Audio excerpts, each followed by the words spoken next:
Welcome back Veerendra. ಬಹುಶಃ ಈ ಬಿಡದಿ ಹೋರಾಟವನ್ನ ಎತ್ಕೊಂಡಿದ್ದಿದ್ರೆ ಬಹುಶಃ ಬಿಜೆಪಿ ಅವರು ಅನ್ಕೊಂಡಿರು ಅನ್ಸುತ್ತೆ ಇದು JDSಗೆ ಕ್ರೆಡಿಟ್ ಹೋಗುತ್ತೆ ಸಂಪೂರ್ಣವಾಗಿ. ಹಿಂಗಾಗಿ ಸದ್ಯಕ್ಕೆ ಬಿಡದಿಯನ್ನ ಸೈಡಲ್ಲಿಟ್ಟು ನಾಗೇಂದ್ರ ರಾಜೀನಾಮೆ ಬಗ್ಗೆಯೇ ನಾವು ಫೋಕಸ್ ಮಾಡೋಣ ಅಂತ ಅನ್ಕೊಂಡ್ರು ಅಂತ ಅನ್ಕೋಬಹುದು. ಇನ್ ಕೇಸ್ ಇದು ಲೆಕ್ಕಾಚಾರ ಅವ್ರು ಅನ್ಕೊಂಡಿದ್ದೇ ನಿಜ ಆದರೆ ಮೈತ್ರಿ ರಾಜಕಾರಣ ಎಲ್ಲಿಂದ ಬಂತು ಇಲ್ಲಿ? ಇದು ಭಿನ್ನ ವಿಭಿನ್ನ ರಾಜಕಾರಣ ಆಗಲ್ವಾ?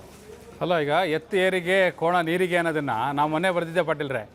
ಎತ್ತು ಆಫ್ ರೋಡಿಗೆ, ಕೋಣ ಸ್ವಿಮ್ಮಿಂಗ್ ಪೂಲಿಗೆ ಅಂತಲಿ ಆ ಲೆವೆಲಿಗೆ ಹೋಗಿದೆ. ನಾನು ಈ ರಿವರ್ಸ್ ಸ್ಕ್ರೀನ್ ಪ್ಲೇ ಥರ ಡೈರೆಕ್ಟ್ ಕ್ಲೈಮ್ಯಾಕ್ಸಿಗೆ ಬಂದ್ಬಿಡ್ತೀನಿ. ಯಾಕಂದ್ರೆ ಫುಲ್ ಸ್ಕ್ರೀನ್ ಪ್ಲೇ ಹೇಳೋಷ್ಟು ಟೈಮ್ ಇಲ್ಲ. ಕ್ಲೈಮ್ಯಾಕ್ಸ್ ಏನಪ್ಪಾ ಅಂದ್ರೆ ಈಗ ಬರ್ತಿರೋ ಒಂದು ಬ್ರೇಕಿಂಗ್ ನ್ಯೂಸ್ ಏನು ಗೊತ್ತಾ ಪಾಟೀಲ್ರೆ? ಇವತ್ತು ಅಥವಾ ನಾಳೆ, ಆದರೆ ಇವತ್ತೇ ಅಧಿವೇಶನ ಮುಂದೂಡಿಕೆ ಆಗ್ಬೋದು. ಸಂಡೇ ಅನಿರ್ದಿಷ್ಟಾವಧಿ ಮುಂದೂಡಿಕೆ ಆಗ್ಬೋದು ಅಥವಾ ನಾಳೆ ಆಗ್ಬೋದು ಅಂತ. ಇನ್ನು ಯಾವಾಗ ಇವ್ರು ಬಿಡದಿ ಬಗ್ಗೆ ಚರ್ಚೆ ಮಾಡ್ಲಿಕ್ಕೆ ಅವಕಾಶವೇ ಇಲ್ಲ ಅಂತ ಹೇಳೋದು ಈ ಕಾರಣಕ್ಕಾಗಿ. ಇಲ್ಲಪ್ಪ ನಾವು ನಾಗೇಂದ್ರನ ಆದ್ಮೇಲೆ ಮಾಡ್ತೀವಿ ಅನ್ನೋಕ್ಕೆ ಅವಕಾಶವೇ ಇಲ್ದಂಗೆ ಆಗೋಯ್ತಲ್ಲ. ಪ್ರಯಾರಿಟಿ ಮೇಲೆ ಇನ್ಫ್ಯಾಕ್ಟ್ ಪಾಟೀಲ್ರೆ, ಕುಮಾರಸ್ವಾಮಿ ಅವರು ಮೊದಲು ಕೊಟ್ಟಂಥ ಸ್ಟೇಟ್ಮೆಂಟ್ ಏನು ಗೊತ್ತಾ? ಅಧಿವೇಶನ ಆರಂಭ ಆಗೋ ಮೊದಲು ನಮ್ಮ ಅಜೆಂಡಾ ಬಿಡದಿ, ಕಾವೇರಿ ಮತ್ತು ಬರ ಚರ್ಚೆ ಅಂತೇಳಿ.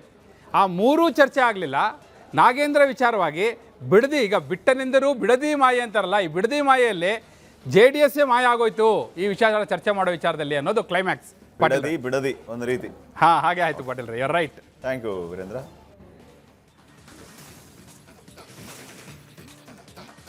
ಇದಾಗಿತ್ತು ಇವತ್ತಿನ ಒಳನೋಟ ವಿಶೇಷ. ನೋಡ್ತಾ ರಿಪಬ್ಲಿಕ್ ಕನ್ನಡ, ಇದು ನಿಮ್ಮ ಧ್ವನಿ. ನಮಸ್ಕಾರ.